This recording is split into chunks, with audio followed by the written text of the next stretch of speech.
நம்ம IPL matches reviews தான் பார்த்துட்ருக்கோம். ஸோ இப்போ வரைக்குமே 66 மேட்ச் ரிவ்யூஸ் நம்ம பார்த்துருக்கோம். இது வந்துட்டு match number 67 Sunrisers Hyderabad versus Royal Challengers Bangalore. So இந்த மேட்ச் எங்கிறதுனா ராஜீவ்காந்தி ஸ்டேடியத்தில் இருந்தது ஹைதராபாத்தில். ஸோ இந்த மேட்சை பொறுத்த வரைக்குமே சன்ரைசர்ஸ் வந்துட்டு ஹைதராபாத் பேட்டிங் டாஸ் செஞ்சு பேட் பாஸ் எடுத்திருந்தாங்க. பேட் கமின்ஸ் தான் வந்துட்டு கேப்டன்ஷிப் பண்ணியிருந்தாங்க. ஸோ பேட் கமின்ஸோடைய ரிட்டர்ன் வந்துட்டு ஒரு சூப்பரான ஒரு ரிட்டர்னாகவே இருந்தது. வந்து டாஸ் செஞ்சு பேட் பாஸ் எடுத்துட்டாங்க. ஸோ ரொம்ப நல்லா சூப்பராக ஆடினாங்க. ஸோ இது வந்துட்டு பக்கா ஒரு பேட்டிங் ஃப்ரெண்ட்லி பிச்சு. ஸோ இது ஃப்ளாட் பிச்சு, நல்ல ஒரு போல் ஸ்ட்ரைக் இருக்கிறதுனால இது வந்துட்டு ஒரு டே நைட் மேட்ச்சு. ஸோ ரொம்பவே சூப்பராக ஆடினாங்க. ஸோ எஸ்ஆர்ஹெச் பொறுத்த வரைக்குமே அபிஷேக் சர்மாவும் சரி, டிராவிஸ் ஹெட்டும் சரி ஒரு நல்ல ஸ்டார்ட்டு, நல்ல பார்ட்னர்ஷிப்பு. குறிப்பாக அபிஷேக் சர்மா வந்துட்டு வெறும் 22 பால் 56 ரன் அடிச்சிருப்பார். 4 4 5 6. டிராவிஸ் ஹெட் 16 பால் 26 ரன் அடிச்சு அவுட் ஆயிருப்பார். இஷான் கிஷன் தான் ஒரு பயங்கரமான ஃபார்மில் இருக்கார். ஸோ எஸ்ஆர்ஹெச்சோடைய மிடில் ஆர்டர் செம ஃபார்மில் இருக்காங்க. குறிப்பாக இஷான் கிஷனாக இருக்கட்டும், கிளாஸனாக இருக்கட்டும், எல்லாமே ரொம்ப சூப்பரான ஃபார்மில் இருக்காங்க.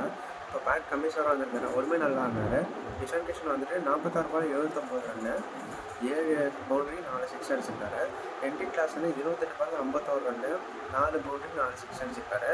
பேட் கமின்ஸும் சரி 9 பால் 20 ரன் அடிச்சு ரொம்ப சூப்பராக இருந்தார். 1 பவுண்டரி 2 சிக்ஸுங்க. ஸோ ஆர்சிபியோட பவுலிங் பொறுத்த வரைக்குமே இந்த பிச்சில் வந்துட்டு பயங்கரமாக ப்ளீட் ஆகணுன்னே சொல்லலாம். ரஷித் அசராம் வந்துட்டு நல்லா போட்டிருந்தாரு. ஆனால் 4 ஓவர் 53 ரன் கொடுத்து 2 விக்கெட் எடுத்திருந்தாரு. ஈஷான் மல்லிகாவுமே ரொம்ப சூப்பராக போட்டார். ஸோ கேசர்வுட்மே வந்துட்டு கொஞ்சம் டீசெண்டாக தான் போட்டார். 452 ரன்னு, எந்த விக்கெட்டுமே எடுக்கல. புவனேஸ்வர் குமாருமே விக்கெட்லெஸ் தான், 456 ரன்னு. ருணால் பாண்டியா 448 ரன்னு, எந்த விக்கெட்டுமே எடுக்கல.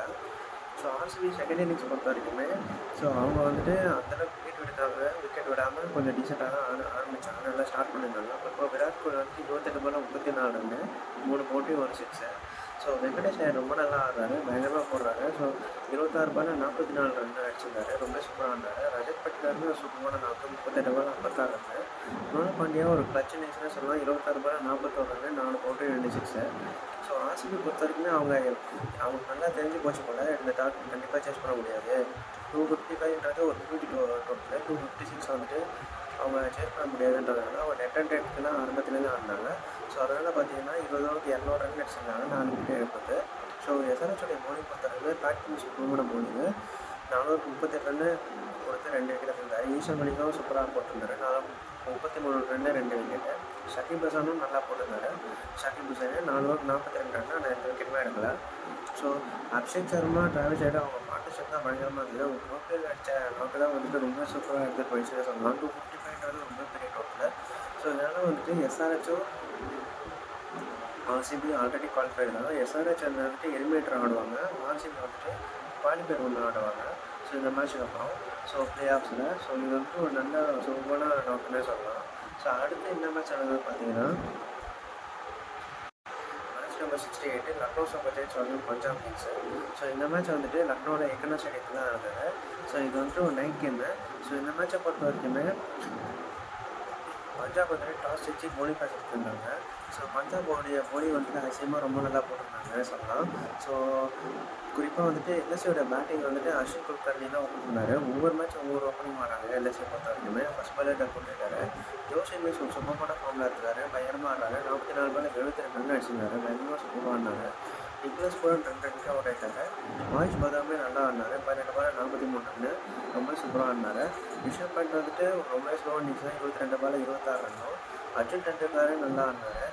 ஸோ அர்ஜுன் டெண்டுல்கர் 5 பாலுக்கு 5 ரன்னு. அப்துல் சமத் தான் ரொம்ப நல்லா ஆடினார், 20 பால் 37 ரன் அடிச்சிருந்தாரு. ஸோ பிபிகேஸுடைய பவுலிங் பொறுத்தவரைக்குமே ரொம்ப ப்ளீட் ஆகிட்டே இருக்குன்னு சொல்லலாம். குறிப்பாக அஷ்தீப் சிங் வந்துட்டு 452 ரன்னு கொடுத்துருந்தாரு, எந்த விக்கெட்டுமே எடுக்கல. ஷஹான் தான் நல்லா போட்டிருந்தாரு, 425 ரன்னு 2 விக்கெட்டு. மார்க் ஆன்சரும் கொஞ்சம் நல்லா போட்டிருந்தாரு, 433 run 2 wicket.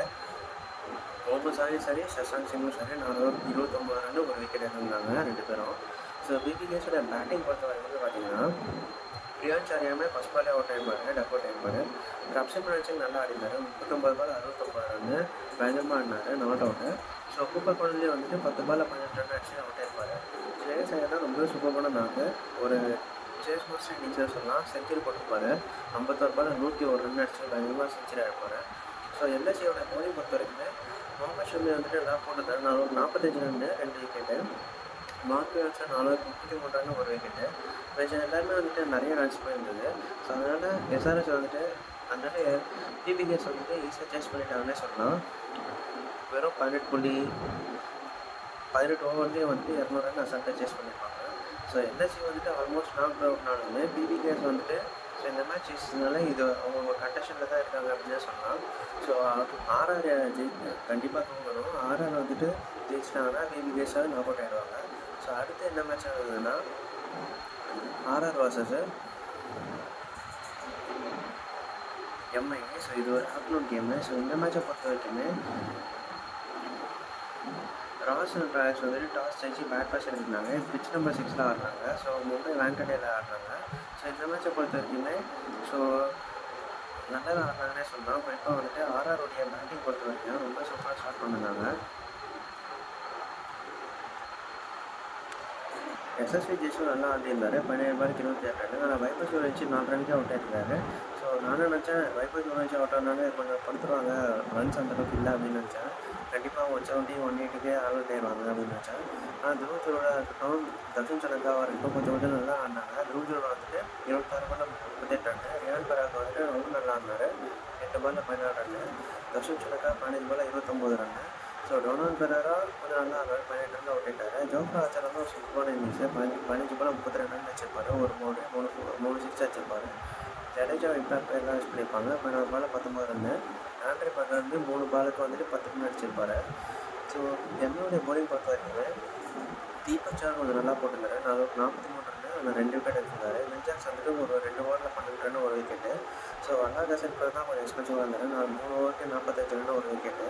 So Raghu Sharma impact player add பண்ணியிருப்பாங்க. 3 ஓவருக்கு 25 ரன். ஷங்கர் தாக்கர் 4 ஓவருக்கு 41 ரன் 2 விக்கெட்டு. ஆர்பின் போஸ்மே 4 ஓவருக்கு 38 ரன் 1 விக்கெட் போயிருப்பாரு. மும்பை இந்தியன்ஸோடைய சேஸ் பொறுத்த வரைக்குமே Rohit Sharma impact player add பண்ணியிருப்பாங்க. 4 பாலுக்கு டக் அவுட் ஆகிருப்பார். 2 விக்கெட் 12 ரன்னுக்கு அவுட் ஆகிருப்பார். ஸோ அந்தளவுக்கு பெருசாக யாருமே அடிக்கல. குறிப்பாக சூரியகுமார் யாதவ் நல்ல இன்னிங்ஸ் ஆனார். 42 பால் 60 ரன். ஸோ அவர் இருக்க வரைக்குமே மேட்ச் இருந்துகிட்டே என்ன சொல்லலாம். திலக் வர்மாவே 3 ரன்னுக்கு அவுட் ஆகிருப்பார். ஸோ வில்ஜாக்ஸ் நல்லா ஆடினார். 12 பால் 33 ரன். 3 பவுண்டுக்கு 2 சிக்ஸு. ஹர்திக் பாண்டியாவுமே கேப்டன் இன்னிங்ஸாக இப்போ தான் நல்லா ஆனார். 15 பால் 32 ரன். 3 பவுண்டுக்கு 2 சிக்ஸு. மிச்சம் எல்லாருமே வந்துட்டு 2 ரன் 10 ரன் எல்லாருமே அவுட் ஆகிருந்தாங்க. 175 வந்துட்டு 9 விக்கெட்ஸ் போயிருக்கோம். சீக்கிரமாக அவுட் ஆகிருப்பாங்க. ஜோஃப்ரா ஆர்ச்சர் ஒரு பிரில்லியண்டான போலிங் ப்ளஸ் பேட்டிங்கு ரொம்ப ஆல் ரவுண்ட் பர்ஃபார்மன்ஸ்னு சொல்லலாம். 4 ஓவருக்கு 17 ரன் கொடுத்து 3 விக்கெட் எடுத்திருப்பார். ஸோ ஆண்ட்ரி பர்னருமே 4 ஓவருக்கு 43 ரன் 2 விக்கெட்டு. விஜய் சர்மா 4 ஓவருக்கு 26 ரன் 2 விக்கெட் எடுத்திருப்பார். யஷ்ராஜ் பஞ்சாபே சூப்பராக போலிங் போடுறாரு. நல்லா ஸ்பின்னு 4 ஓவருக்கு 44 ரன் 2 விக்கெட்டு. மிச்சம் எல்லாருமே ஒரு ரன்ஸ் போயிருப்பாங்க. ஸோ இதனால் ஆர்ஆர் வந்துட்டு குவாலிஃபை ஆகிட்டாங்கன்னு சொல்லலாம் பிளே ஆஃப்ஸில். ஸோ நல்ல நாக்கை பொறுத்த வரைக்குமே ஆர்ஆர் பொறுத்த வரைக்கும். ஸோ அடுத்து லாஸ்ட் மேட்ச் என்ன நடந்ததுன்னா match number 70 Delhi Capitals versus Kolkata Knight Riders. RR தோற்றுந்தான் கொல்கத்தாக்கு ஒரு சான்ஸ் கொடுத்துருக்கோம். ஆனால் ஆர்ஆர் ஜெயிச்சதுனால பிளே ஆஃப் பார்ட்டிசிபேட் ஆனதுனால இந்த மேட்ச் வந்துட்டு ஒரு எந்த ஒரு யூஸுமே இல்லை, ஜஸ்ட் ஃபார் ப்ரைட் தான் அப்படி தான் இருந்தது. ஸோ கேகேஆர் பொறுத்த வரைக்குமே இந்த டாஸ் ஜெயிச்சு பவுலிங் பேட்ச் எடுத்திருந்தாங்க. ஸோ இது டீம் வந்துட்டு இருக்கிறதுனால வந்துட்டு ஒரு நல்ல சேசிங் ஈஸியாக இருக்கும் அப்படின்னு நினச்சாங்க. ஸோ இந்த மேட்ச் வந்துட்டு டெல்லி தான் இருந்தது. ஸோ இந்த மேட்சை பொறுத்த வரைக்குமே ஸோ டெல்லி கேபிட்டல்ஸ் வந்துட்டு 20 ஓவரில் 203 ரன் அடிச்சிருப்பாங்க. ரொம்ப சூப்பராக ஆடிப்பாங்க டெல்லி கேபிட்டல்ஸை. ரொம்ப நல்லா ஆடிப்பாங்கன்னு சொல்லலாம். ஸோ அபிஷேக் பரோட கேஎல் ராகுல் தான் ரொம்ப இம்பாக்ட்ஃபுல்லாக வந்து 30 பாலில் 60 ரன் அடிச்சிருப்பார். ரொம்ப சூப்பராக ஆடிப்பார். ஸோ அபிஷேக் பரோட் 22 ரன் ஓடிருப்பார். ஷாஹித் பராக் வந்து 24 run. Captain innings Akshar Patel 39 ரன்னுக்கு ஓடிருப்பார். மில்லர் ஒரு நல்ல ஃபினிஷ் கொடுத்துருப்பாரு. 19 பால் 28 ரன். ஹர்ஷ் சர்மாவும் நல்லா ஃபினிஷ் பண்ணியிருப்பார். 19 பால் 18 ரன். ஸோ கேகேஆருடைய பவுலிங் பொறுத்த வரைக்குமே அனுகுல் ராயாக இருக்கட்டும் 23 ரன்னு கொடுத்து ஒரு விக்கெட் எடுத்திருப்பார். ஷௌரவ் துபே தான் ரொம்ப நல்லா போட்டிருப்பாரு. 4 ஓவருக்கு வந்து 28 ரன் கொடுத்து 2 விக்கெட் எடுத்திருப்பார். ஸோ மிச்சம் எல்லாருமே எக்ஸ்பென்சிவாக இருப்பாங்க. சுனில் நல்லா போட்டிருப்பாரு. 4 ஓவருக்கு 38 ரன் ஒரு விக்கெட்டும். வரஞ்ச பார்த்து 4 ஓவருக்கு 35 ரன் ஒரு விக்கெட்டும். ஸோ கேகேஆருடைய சேஸ் பொறுத்த வரைக்குமே ஸோ இந்த மேட்ச் வந்துட்டு சேஸ் பண்ணிடுவாங்க. ஏன்னா அஜித் ரன் நல்லா ஸ்டார்ட் பண்ணியிருந்தாங்க. 39 பால் 63 ரன். 4 பவுண்டு 4 சிக்ஸு. ஸோ பின்னாடி வந்துட்டு 13 பால் 20 ரன்னு ஆடிக்கும்போது லெஃப்டியோட பவுலிங் அவுட் ஆயிருப்பார். ஸோ மனிஷ் பாண்டியுமே கொஞ்சம் டீசெண்டாக ஆனார். 12 பால் 25 ரன்னு. ஆனால் ரோமன் பவரும் 21 பால் 29 ரன்னு. மிச்சம் யாருமே வந்துட்டு கான்ட்ரிபியூட்டே பண்ணல. ஸோ அதனால் பார்த்தீங்கன்னா வெறும் 18.4 ஓவர்ஸ்லேயே வந்துட்டு 163 ரன்ஸ்லேயே ஆல் அவுட் ஆயிருப்பாங்க. ஸோ டெல்லி கேபிட்டல்ஸோட பவுலிங் பொறுத்தவரைக்கும் மிச்சல் ஸ்டார்க் வந்து 326 ரன் 2 விக்கெட் எடுத்திருப்பாரு. ஸோ லும்பிங்கிடி வந்து 3 ஓவருக்கு 27 ரன் 3 விக்கெட் எடுத்திருப்பாரு. அச்சப்படாமல் ஒரு ஓவரும் குல்தீப் யாதவ் ரொம்ப சூப்பராக போட்டிருப்பாரு. 4 ஓவருக்கு 29 ரன் 3 விக்கெட் எடுத்திருப்பாரு. ஸோ இதனால் பார்த்தீங்கன்னா டிசி ஒரு 40 ரன் மார்ஜினில் ஒரு த்ராஷிங் வின்னே சொல்லலாம். ஸோ இதனால் 4 பிளேயர் ஆல்ரெடி குவாலிஃபை ஆனதுனால இந்த மேட்ச் வந்துட்டு கேகேஆராக எலிமினேட் ஆகிட்டாங்க. டிசி ஆல்ரெடி எலிமினேட் ஆகிட்டாங்க. ஸோ அடுத்து என்னென்ன வீடியோஸு பிளேயர்ஸ் எப்படி ஆகிறாங்க, யார் ஃபைனல்ஸில் ஃபஸ்ட்டு போகிறா அப்படின்றத நாளைக்கு இந்த வீடியோவில் பார்க்கலாம். ஸோ மறக்காமல் சேனல் சப்ஸ்கிரைப் பண்ணிக்கோங்க. ஸோ நிறைய பேர் சப்ஸ்கிரைப் பண்ணாமல் பார்த்துருக்கீங்க. ஸோ சேனல் சப்ஸ்கிரைப் பண்ணிக்கோங்க. கமெண்ட் செக்ஷனில் என்ன மாதிரி வீடியோஸ் வேணாலும் கமெண்ட் பண்ணி மென்ஷன் பண்ணுங்கள், லைக்ஸ் பண்ணுங்கள், வீடியோ போடுங்க. ஸோ ரொம்ப நல்லா சப்ஸ்கிரைப் பண்ணுங்கள். ஸோ தேங்க்ஸ் ஃபார் யுவர் இது. ஸோ நாளைக்கு இன்னொரு வீடியோவில் பார்க்கலாம்.